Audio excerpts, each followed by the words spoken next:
She was used to the quiet, the steady rhythm of hospital machines, the weight of oxygen, the strange comfort of routine. Life had taught her early that forever was not guaranteed.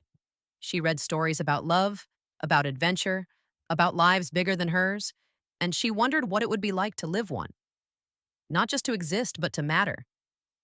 Then she met him.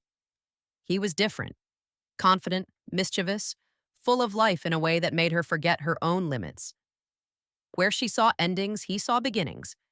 Where she measured time in breaths, he measured it in laughter. Their connection was instant, not perfect, but real. They talked about everything: books, fears, the universe, the absurdity of living on borrowed time. Together, they discovered that love wasn't about how long you have, but how deeply you feel in the moments you're given. He made her laugh. He made her angry. He made her believe that maybe, just maybe, she didn't have to be defined by the illness that shadowed her every step.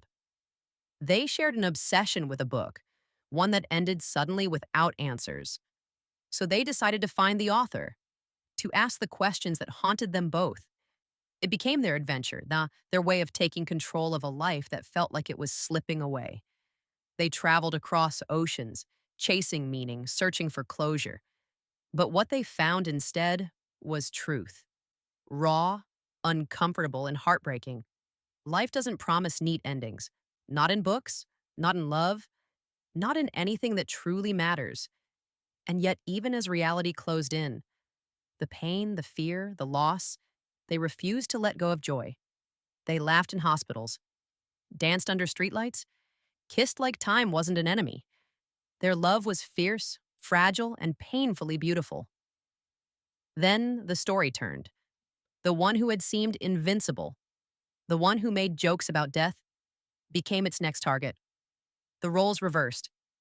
The laughter faded, and she watched as the person who had once taught her to live began to slip away. But even in grief, there was grace. Even in the ache, there was gratitude. He had given her something precious, Maid. Not time, not miracles, but perspective.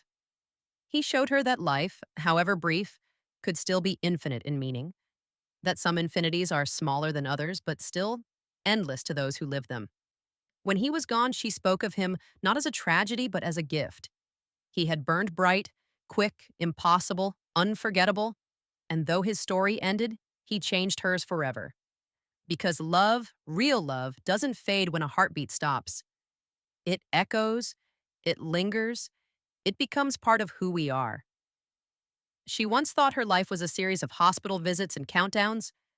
Now she knows it's a series of moments, each one miraculous, each one enough. In the end, her story isn't about dying. It's about living, bravely, imperfectly, beautifully, even when the ending is written. And maybe that's what love really is. Not forever. Just now, and now is everything. Can you guess the movie?